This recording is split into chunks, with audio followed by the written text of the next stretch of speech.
കല്യാണം വേണ്ട, കുട്ടികൾ വേണ്ട, റെസ്പോൺസിബിലിറ്റി എടുക്കാൻ വയ്യ. അപ്പോൾ ജീവിതത്തിൽ ലഭിക്കാവുന്ന ഏറ്റവും വലിയ ഭാഗ്യം സ്വാതന്ത്ര്യമാണ്. തിലകൻ ചേട്ടൻ എനിക്ക് ഷെയ്ക്ക് ഹാൻഡ് തന്നു. ഷെയ്ക്ക് ഹാൻഡ് കൊടുത്തു പക്ഷേ ഒരു സിറ്റുവേഷനിൽ തിരിച്ച് ഞാനും ഒരെണ്ണം കൊടുത്തു.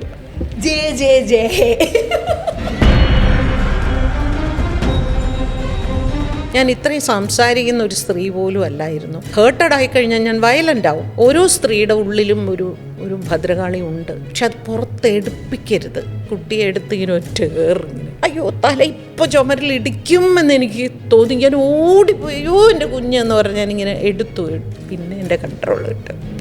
കുഞ്ഞിനെ തൊട്ടാൽ ഞാൻ വെറുതെ ഇരിക്കില്ല. ചെന്നൈ ട്രിവാൻഡ്രം ഇങ്ങനെ ഷട്ടിൽ. അപ്പോൾ ഒരു ദിവസം അവരുടെ കൂടെ സ്പെൻഡ് ചെയ്തിട്ട് പിറ്റേ ദിവസം മോർണിംഗ് ഫ്ലൈറ്റിൽ ഞാൻ വീണ്ടും പോകും. വർഷത്തിൽ 2 സാരി എടുക്കാവൂ. എത്ര പേയ്മെൻറ്റ് കിട്ടി? അപ്പം ഞാൻ പറയും ഇങ്ങനെ 75,000 അല്ലെങ്കിൽ 1 lakh 350 രൂപ കുറയുന്നുണ്ടല്ലോ. ഞാൻ പറഞ്ഞില്ലേ ഞാനത് സാരി വാങ്ങിച്ചു എന്നൊക്കെ പറയുമ്പോൾ പുള്ളി ഷൗട്ട് ചെയ്യും.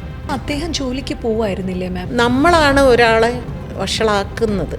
നമ്മൾ പറയില്ലേ ഒരുപാട് കൊടുത്ത്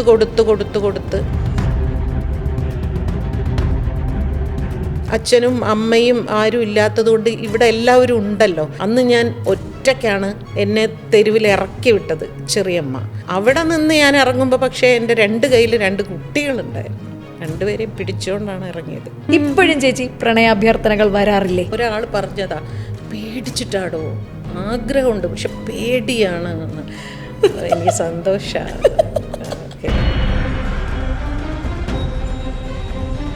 എല്ലാവർക്കും മെമൻറ്റോ ഒക്കെ ഉണ്ട്. അപ്പോൾ ജീവിതത്തിൽ ആദ്യമായിട്ട് മെമൻറ്റോ കിട്ടുകയാണ്. നമ്മളിപ്പോൾ സ്റ്റേജിൽ വിളിക്കും, നമുക്ക് മെമൻറ്റോ തരും. അവർക്കൊക്കെ മെമൻറ്റോ കൊടുത്തു. എനിക്കൊരു ചെറിയൊരു കവറാണ് തന്നത്. അപ്പോൾ എൻ്റെ മോൻ പറഞ്ഞു വിഷയത്തെ വിഷയമായി കാണാൻ പഠിക്കണം, വിഷയം ഉള്ളിലേക്ക് എടുക്കരുത്. അമ്മയ്ക്കത് കൺട്രോൾ ചെയ്യാൻ പറ്റുന്നില്ല എങ്കിൽ അമ്മ ഇങ്ങനെ ചാനൽ ഡിബേറ്റിൽ പോയി ഇരിക്കരുത്.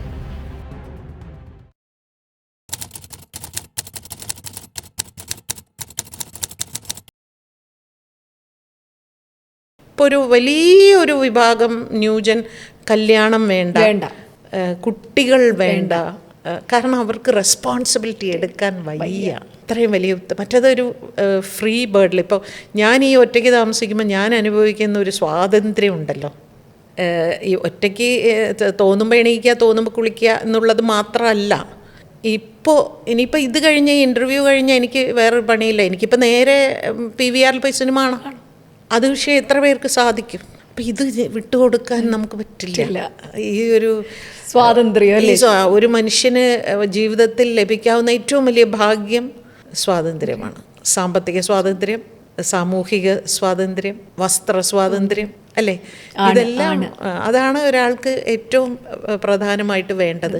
അത് കിട്ടുമ്പോൾ നമ്മൾ അത്ര പെട്ടെന്ന് വിട്ടുകൊടുക്കില്ല. അതുകൊണ്ട് ഒരു കമ്പാനിയൻഷിപ്പ് ചിന്തിക്കാൻ പോലും പറ്റില്ല. ഈ കമ്പാനിയൻഷിപ്പ് എന്തൊക്കെ പറഞ്ഞാലും അത് പുരുഷ വിരോധിയായിട്ട് പറയുന്നതല്ല. അത് അവരുടെ ഒരു മെൻറ്റാലിറ്റിയുടെ ഒരു പ്രശ്നമാണ്. നമുക്കിഷ്ടമുള്ള സമയത്ത് വീട്ടിൽ വന്ന് കയറാനോ ഇഷ്ടമുള്ളപ്പോൾ വീട്ടിൽ നിന്ന് പോകാനോ ഒരു സ്ത്രീക്ക് ഇന്നും ഇവിടെ അവകാശം പൂർണ്ണമായും കൊടുത്തിട്ടില്ല. ഇപ്പോൾ ഒരു ഭാര്യയും ഭർത്താവും തമ്മിൽ വീട്ടിൽ വഴക്ക് കൂടുമ്പോൾ നിങ്ങളൊന്ന് ആലോചിച്ച് നോക്കൂ. ഭർത്താവിന് വേണമെങ്കിൽ കുറേ ഒച്ച വെച്ചിട്ട് ഡോറ് വലിച്ചടച്ചിട്ട് വണ്ടി സ്റ്റാർട്ട് ചെയ്തിട്ട് പോകാം. സ്ത്രീ എവിടെ പോവും? സ്ത്രീക്ക് ദേഷ്യം വന്നാലും എന്ത് വന്നാലും പിന്നെയും അടുക്കളയിൽ കയറണം, പാചകം ചെയ്യണം, വീടടിച്ചു വാരി തുടയ്ക്കണം, കുട്ടികൾക്ക് കൊടുക്കാനുള്ളത് കൊടുക്കുക, എല്ലാം കൊടുക്കണം. അവൾക്ക് എവിടെയും പോകാൻ പറ്റില്ല. അയാൾക്ക് വേണമെങ്കിൽ ഇറങ്ങിപ്പോകാം, അയാളുടെ കൂട്ടുകാരൊത്ത് പോയിരുന്ന് മദ്യപിക്കാം, സിഗരറ്റ് വലിക്കാം, അല്ലെങ്കിൽ സിനിമയ്ക്ക് പോകാം, എവിടെയെങ്കിലുമൊക്കെ പോയി. ഇതൊന്നുമില്ലെങ്കിലും വെറുതെ കടപ്പുറത്ത് പോയി ഇരിക്കാം, എന്ത് വേണമെങ്കിലും ചെയ്യാം. പക്ഷേ നമ്മുടെ എത്ര സ്ത്രീകൾക്ക്, എൻ്റെ പ്രായത്തിലുള്ള സ്ത്രീകൾക്ക് എത്ര പേർക്ക് അങ്ങനെ സാധിക്കുന്നുണ്ട്? അവർക്കും ആഗ്രഹം ഉണ്ടാവും. അതായത് ഈ വാതിൽ വലിച്ചടച്ചിട്ട് പോകുന്നത് ആ സിറ്റുവേഷനിൽ നിന്ന് പെട്ടെന്ന് അവർ ഇനി ഇവിടെ നിന്നാൽ ഇത് വഷളാവുമെന്ന് പറഞ്ഞ് ഇറങ്ങിപ്പോകുന്ന അങ്ങനെ സ്ത്രീക്ക് പോകാൻ പറ്റില്ല. അപ്പോൾ സ്ത്രീയുടെ ഉള്ളിൽ ഈ സ്ട്രെസ്സ് ഇങ്ങനെ കിടക്കുക, പുറത്ത് പറയാൻ പറ്റാതെ ഇതിങ്ങനെ അമർത്തി ഇങ്ങനെ വയ്ക്കുമ്പോൾ ഇത് മറ്റു പല രോഗങ്ങളായി മാറും.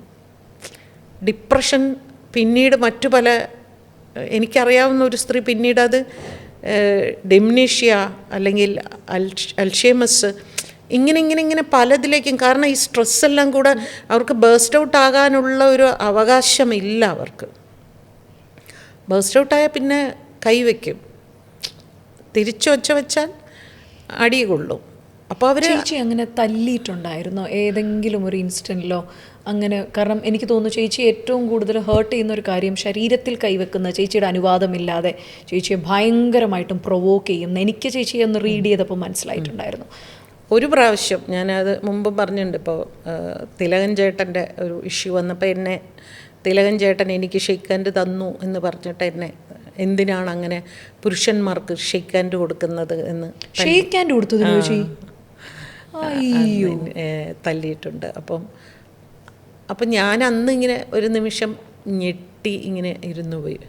പക്ഷെ ഇതിൽ പറയാവോന്നറിയില്ല, ഇതിൻ്റെ താഴെ ഇനി എന്തൊക്കെ വരും എന്നെനിക്കറിയില്ല. പക്ഷെ ഒരു സിറ്റുവേഷനിൽ തിരിച്ച് ഞാൻ ഒരെണ്ണം കൊടുത്തു. അതായിരുന്നു അവസാനം.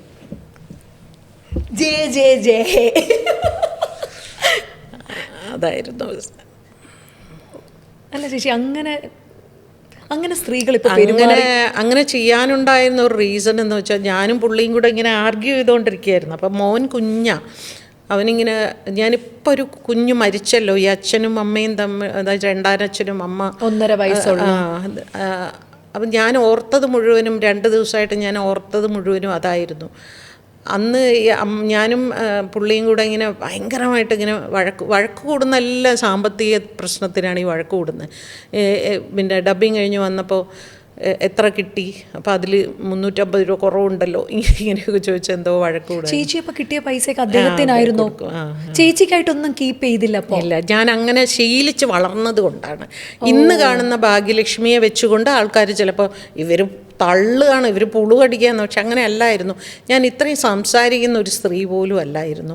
ഞാൻ അധികം സംസാരിക്കാറില്ലായിരുന്നു. ഞാൻ വളരെ കുറച്ച്, പക്ഷേ ഞാൻ ഹേർട്ടഡ് ആയിക്കഴിഞ്ഞാൽ ഞാൻ വയലൻ്റ് ആവും. അത് വേറെ കാര്യം. നമ്മളെപ്പോഴും പറയുമല്ലോ, നമ്മുടെ ഓരോ സ്ത്രീയുടെ ഉള്ളിലും ഒരു ഭദ്രകാളി ഉണ്ട്. പക്ഷെ അത് പുറത്തെടുപ്പിക്കരുത്. ശരിക്കും അവൾ കാളിയാണ്. അത് അവർക്ക് അറിയില്ല. അത് അവസാനം എല്ലാം വിടുമ്പോഴാണത്. ഇതൊന്നുമില്ലാതെ ജീവിതകാലം മുഴുവനും സഹിച്ച് ഒന്നിനും ഇല്ലാതെ പോകുന്നവരുണ്ട്, ഇല്ലെന്നല്ല. അപ്പം അങ്ങനെ ഒരു സിറ്റുവേഷനിൽ ഞങ്ങളിങ്ങനെ ആർഗ്യൂ ചെയ്തുകൊണ്ടിരുന്നപ്പോൾ മോനന്ന് എനിക്ക് തോന്നുന്നു 5 വയസ്സോ എന്തോ ഉള്ളൂ. അമ്മ അവൻ ബാത്റൂമിൽ കുളിക്കുക, തോർത്ത് വേണം എന്നിങ്ങനെ പറഞ്ഞുകൊണ്ടിരിക്കുമായിരുന്നു. അപ്പം കൊണ്ടുവരാം മോനെ, കൊണ്ടുവരാം ഞാൻ ഇങ്ങനെ പറയണം. അപ്പോൾ അമ്മ തോർത്ത് എന്ന് പറഞ്ഞാൽ അവനിങ്ങനെ ഒച്ച വെച്ചു. അവൻ പുറത്തേക്ക് വന്നപ്പോൾ പുള്ളി ഇങ്ങനെ കുട്ടിയെ എടുത്ത് ഇങ്ങനെ ഒറ്റ ഇങ്ങനെ എറിഞ്ഞു. അപ്പോൾ കുട്ടി ഇങ്ങനെ എന്താ പറയുക, ഇങ്ങനെ സ്ലൈഡ് ചെയ്ത്. അപ്പോൾ അയ്യോ തല ഇപ്പോൾ ചുമരിൽ ഇടിക്കുമെന്ന് എനിക്ക് തോന്നി. ഞാൻ ഓടിപ്പോയി, അയ്യോ എൻ്റെ കുഞ്ഞെന്ന് പറഞ്ഞ് ഞാനിങ്ങനെ എടുത്തു. പിന്നെ എൻ്റെ കൺട്രോൾ കിട്ടും, കൊടുത്തു വരണം. ഒരു അമ്മ എന്ന നിലയിലാണ് എനിക്ക് തോന്നുന്നത്. ചേച്ചി ഒരു വൈഫിനേക്കാൾ ഉപരി ചേച്ചിയിലെ അമ്മയാണ് അവിടെ വർക്കായത്. അതാണ് എനിക്ക് തോന്നുന്നത്. അതായിരുന്നു ഞാൻ പറഞ്ഞു, എൻ്റെ കുഞ്ഞിനെ തൊട്ടാ ഞാൻ വെറുതെ ഇരിക്കില്ല. ചേച്ചി ആ സമയമൊക്കെ കിട്ടുന്ന പൈസയും എല്ലാം കൊടുത്തു എന്ന് പറഞ്ഞു. അത് ഇങ്ങനെ ഒരു ഹാബിറ്റ് വരാനുള്ള ഒരു റീസൺ, ഞാൻ വല്യമ്മയുടെ കൂടെ, വല്യമ്മയല്ലേ എന്നെ വളർത്തിയത്, അമ്മ അച്ഛനൊന്നും ഇല്ലായിരുന്നല്ലോ. അപ്പം അന്ന് സമ്പാദിക്കുന്നതെല്ലാം വല്യമ്മയ്ക്ക് കൊടുക്കുക. അങ്ങനെ ചേച്ചി അത് കണ്ടിന്യൂ ചെയ്യും. അത് കല്യാണം കഴിഞ്ഞ് വന്നപ്പോൾ ഇപ്പം എൻ്റെ വിചാരം, വീട്ടിൽ ആരാണോ വീട് ഭരിക്കുന്നത് അവരുടെ കയ്യിൽ ഏൽപ്പിക്കുക. അപ്പം കല്യാണം കഴിഞ്ഞ് വന്നപ്പോൾ പുള്ളിയുടെ കയ്യിൽ ഞാൻ തന്നെ കൊടുത്ത് ഉണ്ടാക്കിയ ഒരു സ്വഭാവമാണത്. പക്ഷെ പിന്നെ അത് എനിക്ക് കണക്ക് പറഞ്ഞു തുടങ്ങുമല്ലേ ചേച്ചി, ഇത് കുറച്ച് കഴിയുമ്പോൾ അതിൽ നിന്നൊരു ഞാൻ ചില സമയത്ത് നമ്മളിപ്പോൾ പാക്ക് ചെയ്ത് ചെന്നൈയിലേക്ക്, ഇപ്പോൾ അന്ന് ഇങ്ങനെ ഷട്ടിലാണ്, ചെന്നൈ ട്രിവാൻഡ്രം ഇങ്ങനെ ഷട്ടിലാണ്. അപ്പോൾ ഒരു പെട്ടി കൊണ്ടുവന്ന് ഇറക്കിയെന്ന് വെച്ചാൽ കുട്ടികൾ ഇവിടെ ഉള്ളത് കൊണ്ട് ഒരു ദിവസം ഗ്യാപ്പ് കിട്ടിയാലും ഞാൻ ഓടി കുട്ടികളുടെ അടുത്തേക്ക് വരും. എന്നിട്ട് ഒരു ദിവസം അവരുടെ കൂടെ സ്പെൻഡ് ചെയ്തിട്ട് പിറ്റേ ദിവസം മോർണിംഗ് ഫ്ലൈറ്റിൽ ഞാൻ വീണ്ടും പോകും. അന്ന് ഡബ് ചെയ്തിട്ട് അന്ന് രാത്രിത്തെ ഫ്ലൈറ്റിൽ ഞാൻ തിരിച്ചു വരും. ഇങ്ങനെ പൊയ്ക്കൊണ്ടിരിക്കും. അപ്പോൾ ചില ദിവസം ഈ പെട്ടി, പിന്നെ ആദ്യത്തെ തുണി എടുത്ത് അടുത്ത ഡ്രസ്സ് വയ്ക്കുമ്പോൾ ഈ നൈറ്റ് ഡ്രസ്സ് വയ്ക്കാൻ മറന്നുപോകും. അപ്പം ഞാൻ താമസിക്കുന്ന ഹോട്ടലിൽ തൊട്ടടുത്ത് ഷോപ്പ് ഉണ്ടെങ്കിൽ ഞാൻ അവിടെ പോയി മേടിക്കും. ചില സമയം അവിടെ ചെല്ലുമ്പോൾ ഒരു സിനിമ കഴിഞ്ഞാൽ അടുത്ത സിനിമ വരും. അപ്പം ഞാൻ ചിലപ്പോൾ ഒരു സിനിമ എന്ന് പറഞ്ഞാൽ 2 സാരിയും കൊണ്ടായിരിക്കും പോകുന്നത്. എനിക്കിതിനെല്ലാം കണക്കുണ്ടായിരുന്നു. പുള്ളി വർഷത്തിൽ 2 സാരിയെ എടുക്കാവൂ, 2 അങ്ങനെയൊക്കെ എനിക്ക് കണക്കുണ്ടായിരുന്നു. പക്ഷെ ഞാൻ അതൊക്കെ അക്ഷരം പ്രതി അനുസരിച്ചിരുന്ന ഒരു ഭാര്യയായിരുന്നു കേട്ടോ. നിങ്ങളെന്നെ കമ്മ്യൂണിസ്റ്റ് ആക്കി എന്ന് പറഞ്ഞ മാതിരി എല്ലാവരും കൂടെ എന്നെ ഇങ്ങനെ ആക്കിയതാണ് ഇദ്ദേഹം തന്നെ എന്നെ അങ്ങനെ ആക്കിയതാണ്. അപ്പോൾ പോയിട്ട് തിരിച്ചു വരുമ്പോൾ എത്ര പേയ്മെൻറ്റ് കിട്ടി? അപ്പം ഞാൻ പറയും ഇങ്ങനെ 75,000 അല്ലെങ്കിൽ 1 lakh എന്നിങ്ങനെ പറയുമ്പോൾ പുള്ളി ചോദിക്കും, പക്ഷേ ഇതിൽ 350 രൂപ കുറയുന്നുണ്ടല്ലോ, അല്ലെങ്കിൽ 1500 രൂപ കുറയുന്നുണ്ടല്ലോ. അപ്പം ഞാൻ പറഞ്ഞില്ലേ, ഞാനത് സാരി വാങ്ങിച്ചു അല്ലെങ്കിൽ അണ്ടർ സ്കേർട്ട് വാങ്ങിച്ചു എന്നൊക്കെ പറയുമ്പോൾ പുള്ളി ഷൗട്ട് ചെയ്യും. അങ്ങനെ എനിക്ക് തോന്നുന്നു ചേച്ചിയുടെ ആ വൈഫ് എന്നുള്ള രീതിയിൽ ചേച്ചി ഞാൻ 2 എക്സ്ട്രീം ആയി. ഒന്ന് അങ്ങനെ ആയിരുന്നു, അങ്ങനെയാവാൻ പാടില്ല, ഇങ്ങനെയാവാൻ പാടില്ലേ എന്ന് ഞാൻ ചിലപ്പോൾ ആലോചിക്കുമായിരുന്നു. ഇത് രണ്ടുമല്ലാത്ത ഞാൻ അന്നേ ഇങ്ങനെ ആയിരുന്നെങ്കിൽ ഞാനിപ്പോഴും ചിലപ്പോൾ നല്ല ഫാമിലിയായിട്ട് ജീവിച്ചു പോകുമായിരുന്നിരിക്കാം. പക്ഷെ അന്നേ ഞാനൊന്ന് സ്ട്രോങ് ആയാൽ മതിയായിരുന്നു. ഞാൻ സ്ട്രോങ് അല്ലാത്തത് കൊണ്ടാണ് നമ്മളാണ് ഒരാളെ വഷളാക്കുന്നത്. നമ്മൾ പറയില്ലേ, ഒരുപാട് കൊടുത്ത് വഷളാക്കുക. പക്ഷേ എന്നെ സംബന്ധിച്ച് എനിക്ക് അച്ഛനും അമ്മയും ആരും ഇല്ലാത്തത് കൊണ്ട് ഇവിടെ എല്ലാവരും ഉണ്ടല്ലോ. എനിക്ക് അതിഷ്ടമായിരുന്നു. അപ്പോൾ അദ്ദേഹം ജോലിക്ക് പോവായിരുന്നില്ലേ മാം? കറക്റ്റായിട്ട് ഗവൺമെൻറ് എംപ്ലോയി ആയിരുന്നു, പക്ഷെ വളരെ ചെറിയ ശമ്പളമായിരുന്നു. ഇതെന്ന് പറഞ്ഞാൽ കണക്കില്ലേ. അതുമല്ല, എനിക്ക് തോന്നുന്നു ചേച്ചി എന്ന് പറയുന്ന വൈഫിനേക്കാൾ ഉപരി ചേച്ചി ഹേർട്ട് ചെയ്യുന്ന അമ്മ എന്നുള്ളൊരു 2 പിള്ളേരെ ഇങ്ങനെ ചേർത്ത് പിടിച്ച് എനിക്ക് ഭയങ്കര ഒരു അഭിമാനം തോന്നും. കാരണം 2 പേരും വളരെ ചേച്ചിയെക്കാളും ആയി ഇപ്പോൾ 2 പേരും ഭയങ്കര ഒരു വിഷ്വൽ ഇങ്ങനെ നോക്കിയാൽ കാണാം. ഞാനിങ്ങനെ ആ വീട്ടിൽ നിന്ന് ആദ്യം ഞാൻ മദ്രാസിൽ നിന്ന് വീട്ടിൽ നിന്ന് ഇറങ്ങുന്നത് രാത്രി 10 മണിക്കാണ്. അന്ന് ഞാൻ ഒറ്റയ്ക്കാണ് എന്നെ തെരുവിൽ ഇറക്കി വിട്ടത് ചെറിയമ്മ. അപ്പോൾ ഞാൻ പക്ഷെ ചെന്നൈയിലൊന്നും 10 മണിക്ക് ഇറങ്ങുക എന്ന് പറഞ്ഞാൽ അത്ര വലിയ വിഷയമൊന്നുമല്ല. അവിടെ എല്ലാം സേഫാണ്. അപ്പോൾ ഞാൻ ഇറങ്ങിപ്പോയി, എന്നെ വീട്ടിൽ നിന്ന് ഇറങ്ങിപ്പോയെന്ന് പറഞ്ഞു. ഞാൻ ഇറങ്ങിപ്പോയി. പിന്നെ ഞാൻ അവിടെ നിന്ന് ഒന്നേന്ന് അണ്ടർ സ്കേർട്ട്, ഇങ്ങനെ അണ്ടർ ഗാർമെൻറ്റ്സ്, സാരി, തുണി എല്ലാം വാങ്ങിച്ച് ഞാൻ ഒന്നേന്ന് കൂട്ടിയാണ് വിവാഹം കഴിഞ്ഞ് വന്ന് പിന്നെ ഞാനിതെല്ലാം ആരംഭിക്കുന്നത്. അവിടെ നിന്ന് ഞാൻ ഇറങ്ങുമ്പോൾ പക്ഷേ എൻ്റെ 2 കയ്യിൽ 2 കുട്ടികളുണ്ടായിരുന്നു. 2 പേരെയും പിടിച്ചുകൊണ്ടാണ് ഇറങ്ങിയത്. അപ്പോൾ ചേച്ചിക്ക് എന്തെങ്കിലും ടെൻഷനോ ആ സമയത്തൊരു പേടിയുണ്ടായിരുന്നു? എന്തോ ഒരു ധൈര്യത്തിന് ഇറങ്ങി. ഇത് എനിക്ക് മാനേജ് ചെയ്യാൻ പറ്റുമോ എന്നൊരു. അന്ന് ചേച്ചി ഫിനാൻഷ്യലി നല്ല സ്റ്റേബിളായിരുന്നു. അതായിരുന്നു ധൈര്യം. അതായിരുന്നു എൻ്റെ ഏറ്റവും വലിയ ധൈര്യം. ഇഷ്ടംപോലെ വർക്ക് ഉണ്ടായിരുന്നു.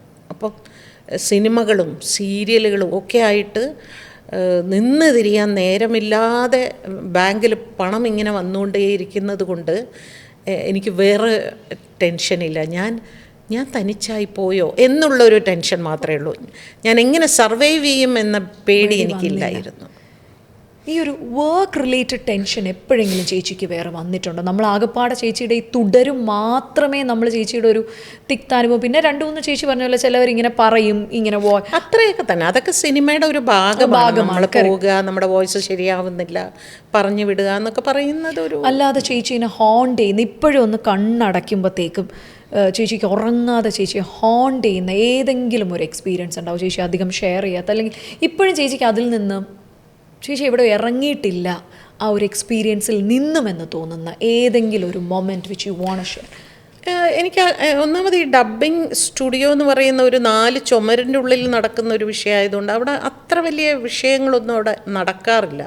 ജീവിതത്തിൽ ഒരു പ്രാവശ്യം മാത്രം ഒരുപാട് ഞാൻ പറഞ്ഞിട്ടുണ്ട്, ഒരു സംവിധായകൻ വളരെ മോശമായി സംസാരിച്ചു, ഞാൻ പ്രതികരിച്ചു. അതിനുശേഷം എല്ലാവർക്കും ഒരു ഭയമായിരുന്നു എന്നോട് അങ്ങനെ സംസാരിക്കാനൊക്കെ. ഞാൻ അധികമൊന്നും സംസാരിക്കാതെ തന്നെ വെറുതെ ഇങ്ങനെ ഒരു നോട്ടം കൊണ്ട് തന്നെ ഞാൻ എല്ലാവരും ഒരു 10 അടി തള്ളി നിർത്താനുള്ളൊരിത് എനിക്ക് ഉണ്ടായിരുന്നു. അങ്ങനത്തെ ബുദ്ധിമുട്ടൊന്നും ഉണ്ടായിരുന്നില്ല. പക്ഷേ ഞാൻ എൻ്റെ അടുത്തൊരു പുസ്തകം എഴുതുന്നുണ്ട്, സ്വരഭേദങ്ങൾ കഴിഞ്ഞിട്ട്. അതിൽ ഞാനിങ്ങനെ കുറച്ച് കാര്യങ്ങൾ ചെയ്തിട്ടുണ്ട്. അപ്പോൾ ആ സമയത്ത് ഈ വല്യമ്മയുടെ കുറച്ച് ടോർച്ചറിങ് ഒക്കെ കുറേയൊക്കെ അങ്ങനെയുണ്ട്, അല്ല സ്റ്റുഡിയോയ്ക്കുള്ളിൽ എനിക്ക് അങ്ങനെ ഉണ്ടായിട്ടില്ല. പിന്നെ ഒരിക്കൽ ഞാൻ ഒരു സിനിമയിൽ താളം തെറ്റിയ താരാട്ട് എന്ന് പറയുന്ന ഒരു സിനിമ ഞാൻ എഴുതിയിട്ടുണ്ട്.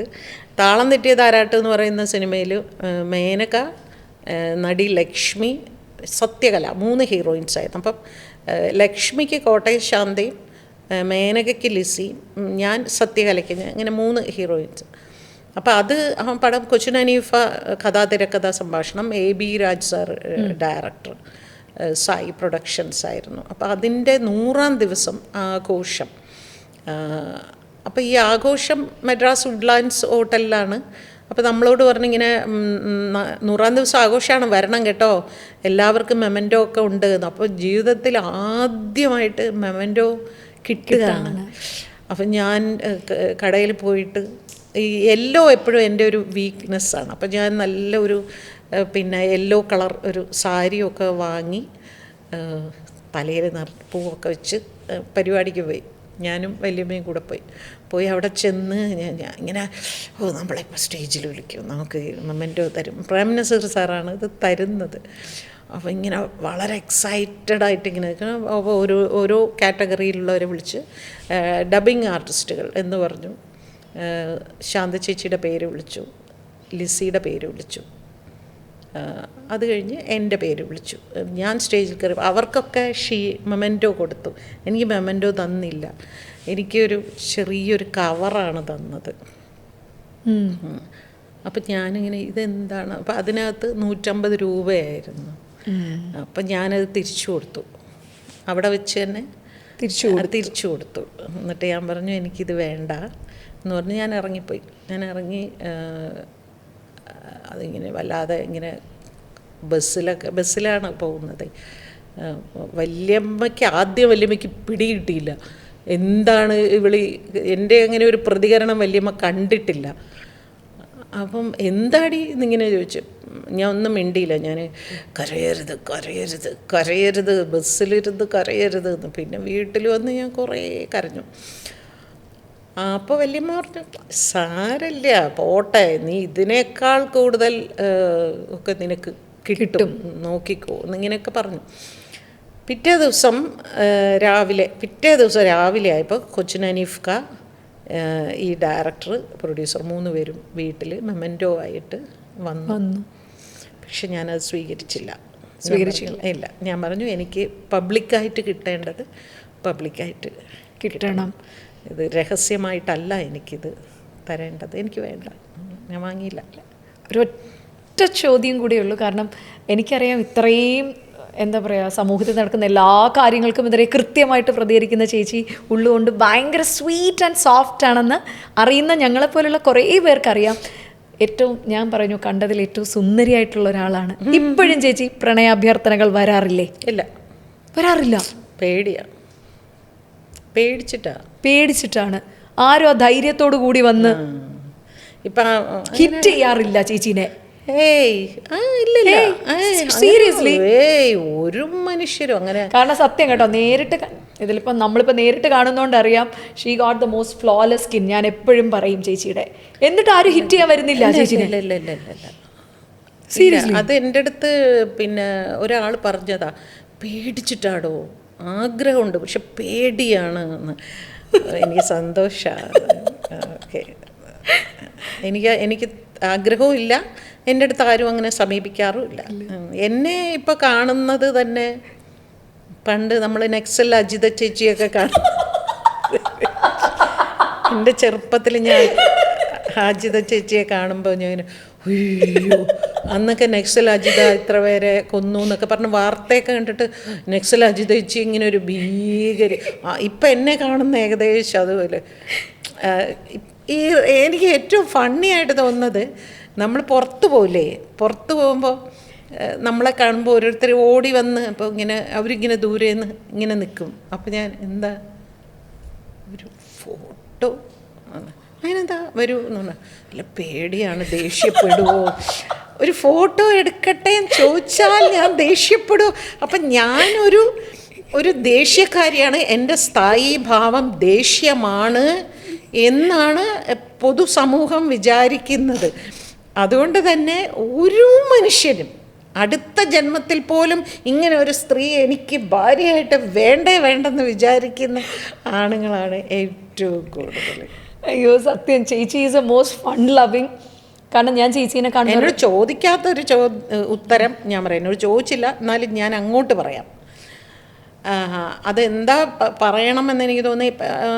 ഇപ്പം ഞാൻ ചാനൽ ഒന്നും ഞാൻ വന്ന് ന്യൂസ് ഡിബേറ്റിലൊന്നും ഇരിക്കില്ല എന്നൊരു ഡിസിഷൻ ഞാൻ എടുത്തു.